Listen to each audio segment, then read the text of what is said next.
Okay then guys, we'll get started. I'm just going to be providing a very brief overview of trademark and copyright law. But if you do have any questions, do save them up and I'll be pleased to answer them at the end. Just a brief introduction from me as well.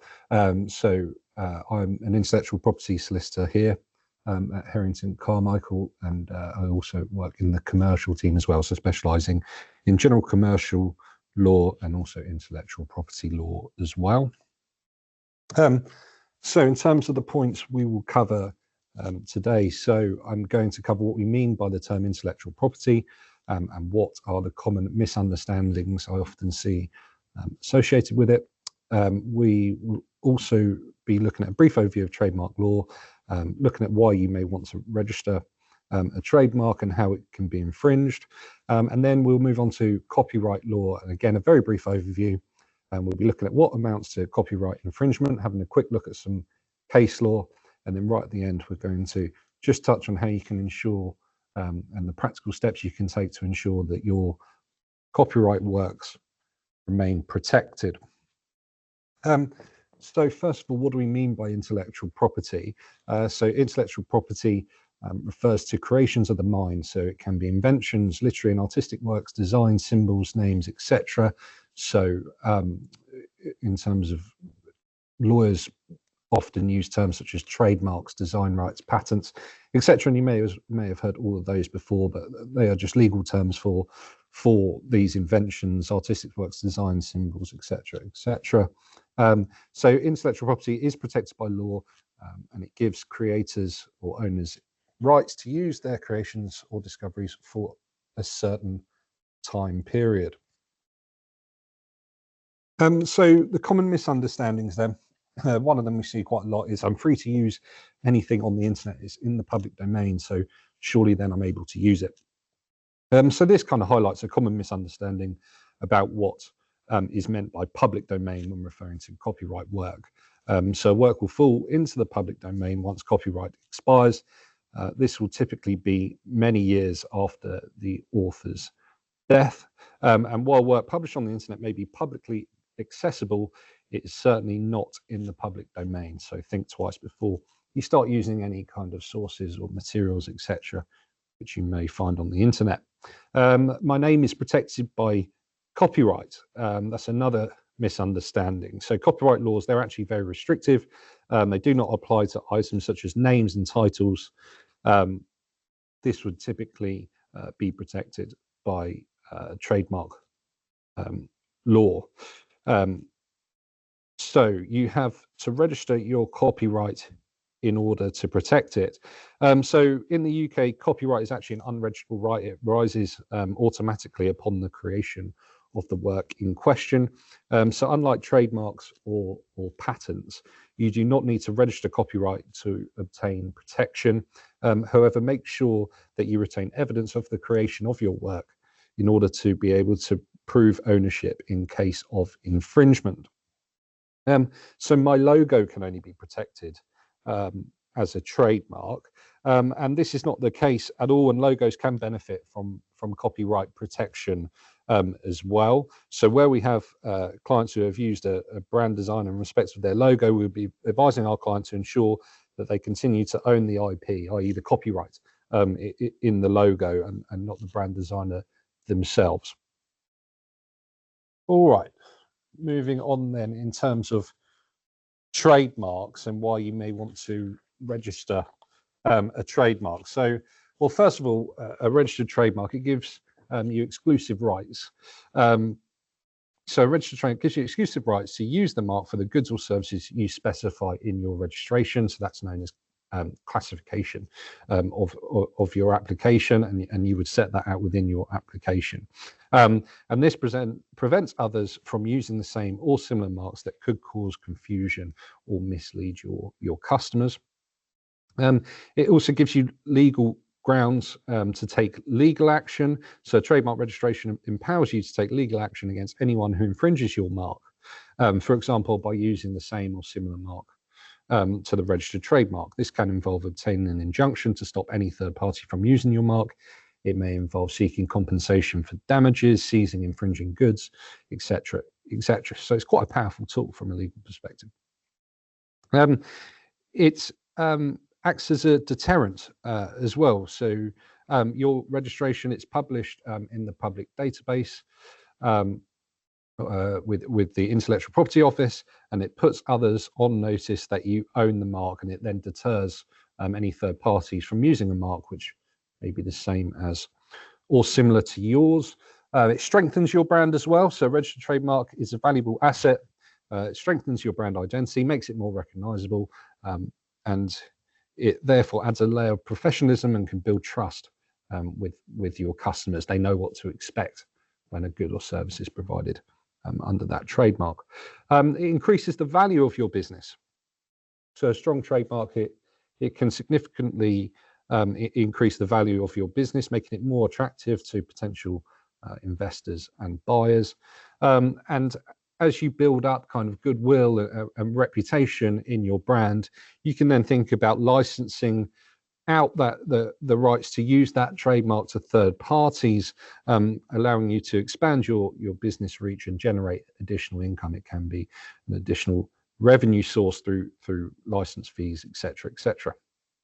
So how can a trademark be infringed? So a trademark that can be infringed if the infringer uses in the course of trade a sign which is identical to their earlier trademark, and they provide identical goods or services. It can be identical to the earlier trademark and providing similar goods or services, and as a result would likely cause confusion to the public. It can also be similar to the earlier mark and then provide similar goods or services, which is likely to cause confusion to the public.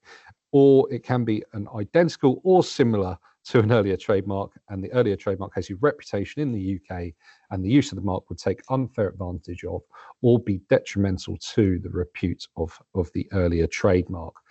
So there are many kind of ways in which a registered trademark can be infringed. And I think the important thing to take away from this, where you have an early stage business and you're looking to set up your brand and choose your branding, is to take some IP due diligence in the first instance. And what I mean by undertaking IP due diligence is taking searches and undertaking searches of the trademark register, undertaking search on durable mediums, general Google searches, search on social media, etc., etc., to ensure that there isn't anyone who is using the same or similar mark already to you, because then you could be at risk of infringing their trademark, or indeed committing the tort of passing off that subject to a separate presentation. You could do a presentation on that altogether, but it's really just to flag to you guys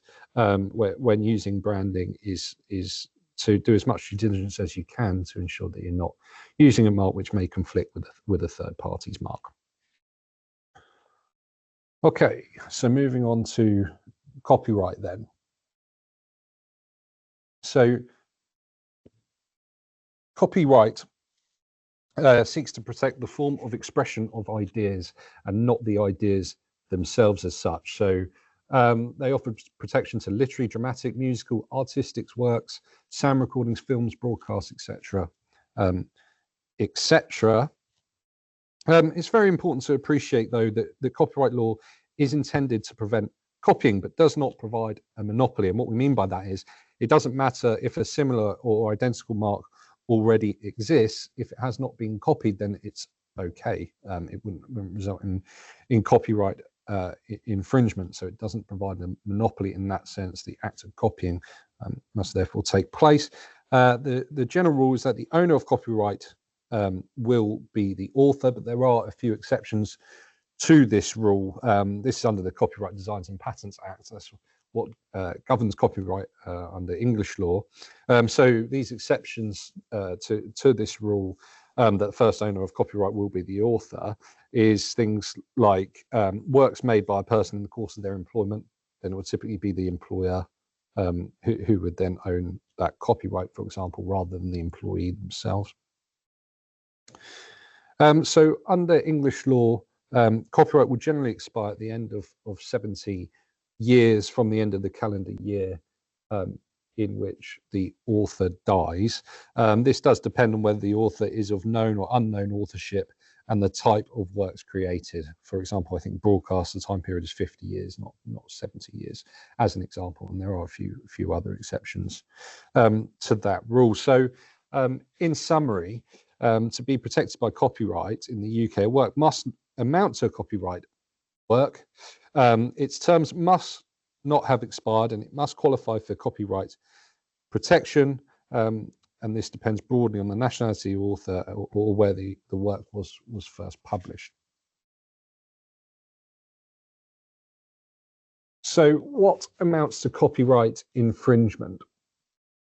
So doing any of the following in relation to the whole or a substantial part of a copyright work, or authorizing another to do so, is a primary act of copyright infringement. So this can be copying a copyright work, it can be issuing copies of the copyright work, renting or lending the work to the public, performing, showing or playing a copyright work to the public, communicating it to the public, making an adaptation of a copyright work, or doing any of the acts listed above in relation to such adaptation.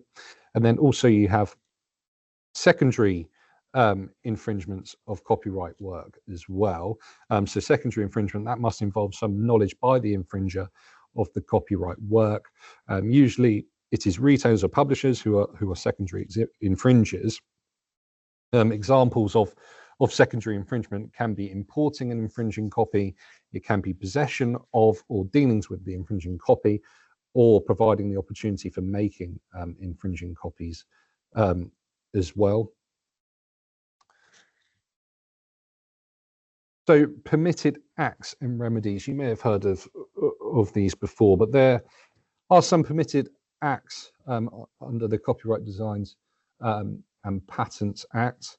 There are also various sort of non-CPDA defences, such as, for example, that the copyright owner granted the defendant a licence, whether express or implied in respect to the alleged infringing act. But what you may have heard before is defences such as fair dealing defences, or fair use, I think, as it's known in the US. So some examples of these fair dealing defences can be when you're using the work for research and private study. So use for non-commercial research or private study is allowed, provided it is fair.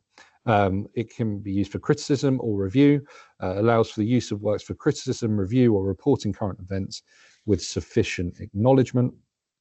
It can be for use of quotations, provided the source is acknowledged, and it can be for parody, caricature, a pastiche as well. Allows the use of works for parody, caricature, and pastiche, and that's under the Copyright Designs and Patents Act.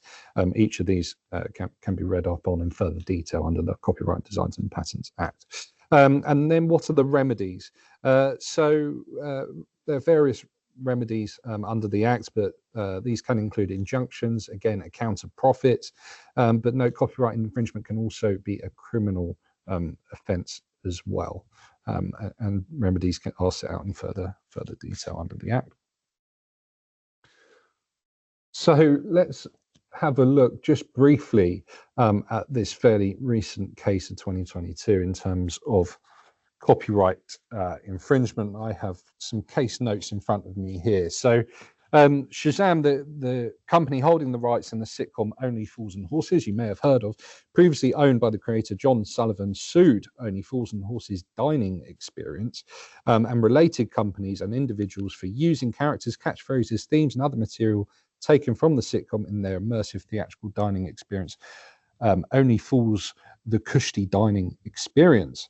The copyright works Shazam sought to rely upon included copyrighting the characters as works themselves, as well as copyrighting the scripts for the sitcom, taken both individually and as a body. Shazam also sued for passing off. The defendants denied all claims, maintaining that characters could only be protected by copyright and that they had taken any material that could be protected. They also argued they had a defense to copyright infringement, as their show amounted to a parody or a pastiche, remembering the permitted acts we touched on earlier. And what they were doing was fair dealing a defence not previously considered by any English court under these circumstances. So the Intellectual Property Enterprise Court upheld all of Shazam's claims, except that based on treating the body of script as a discrete piece of copyright work. It held that the character of Del Boy, which was taken as an example, was protected as a copyright work in itself. The first time that any English court has made this important finding. Extensive material can be taken from Shazam's copyright works was found to have been taken as well by the defendants. The court also rejected the parody and pastiche defense, holding that the defendant's show was neither a parody or a pastiche, as those terms are properly understood, but a mere imitation, and that in any event, the defendant's acts did not constitute fair dealing.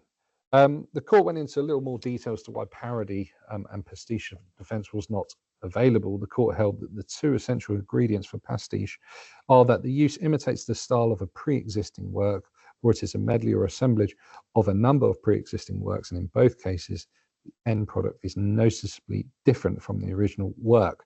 So the court found that the Only Fools and Horses dining experience did not imitate the style of Only Fools and Horses, but took the characters with their full backstories and catchphrases and simply represented them in a live dining format.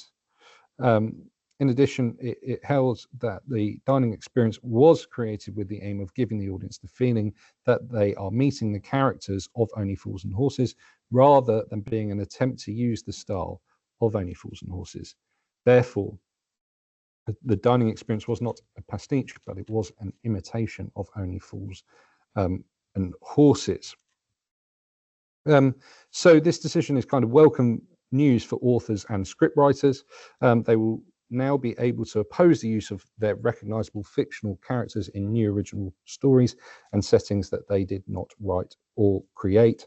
They no longer have to prove that the underlying literary or dramatic work in which the fictional character was created by them, such as novel, play, TV episode, or film script, has been copied, where the characters themselves have been copied. Anyway, that's just an interesting case, which just from 2022. So lastly, I just want to touch on how you can ensure that your copyright works remain protected. So as touched on previously, there is no register of copyright works in the UK. Copyright, it will arise automatically as soon as the work is created and fixed in the material form. It's important to note that ideas are not protected by copyright, so only expressions of those ideas are therefore protected. So then therefore it's kind of good practice to keep records and evidence of any materials or works created, and an audit trail of those works being created, which may be needed to establish the subsistence and ownership of copyright in infringement proceedings. So a copyright owner is advised to mark copyright material when it is published with the international copyright symbol. You may have seen it on certain websites. You see a little C and a circle around it. It's just to act as a deterrent for others to know that you are the copyright owner in that particular work.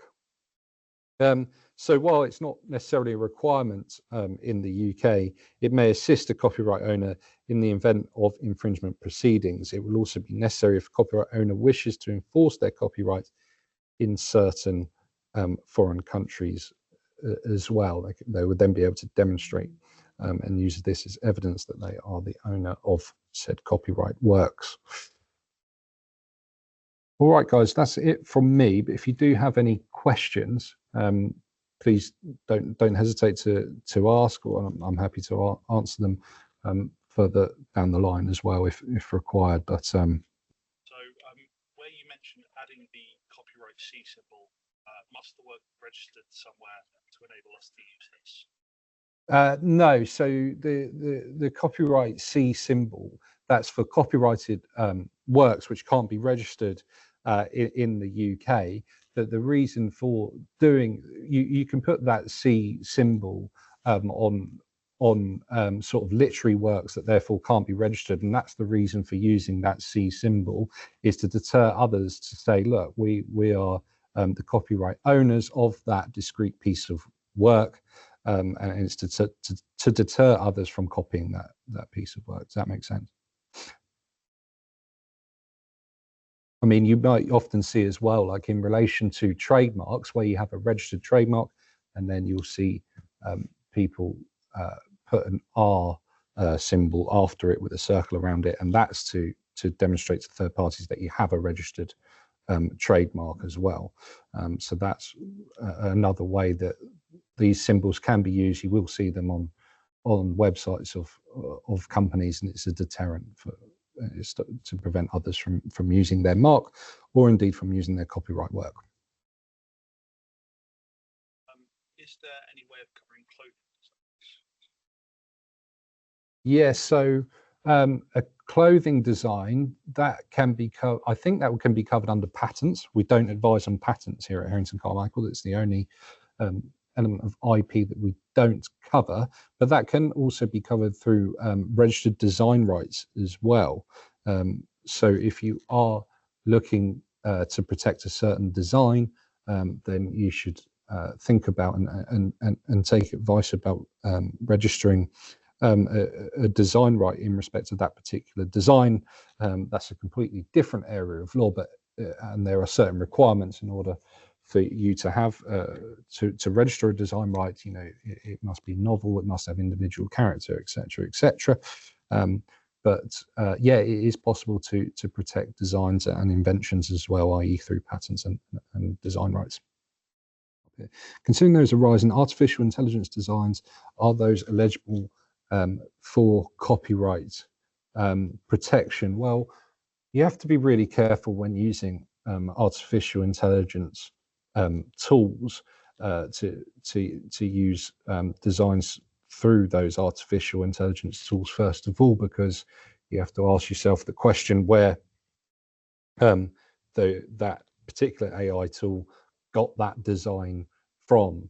There's arguments to say that AI may be able to create its own design, but you know what is being inputted into that AI tool to enable it to then produce the certain design, and there is a risk associated with using AI products that you can be infringing the intellectual property rights of third parties when using them. But they can be eligible for copyright protection, but it may as well depend on the terms and conditions associated with using that particular artificial intelligence tool. You know, within those terms, the owner of that AI product may specify that, you know, any kind of output from that AI tool is owned by the owner of that AI tool themselves, and wouldn't be owned necessarily by you. Even if you have, you know, paid for that tool, doesn't necessarily mean you'll own the output from it. So that's just something to bear in mind there as well. But the answer is potentially. There is potentially eligible for copyright protection in respect of what is produced from AI. But the law is still kind of catching up with this kind of relatively new artificial intelligence, certainly a hot topic across the intellectual property world at the moment. Great. All right. Well, thanks for joining, everyone. If you do have any further questions, do get in touch, and I'm happy to answer them. But no, thanks a lot. Enjoy the rest of your day.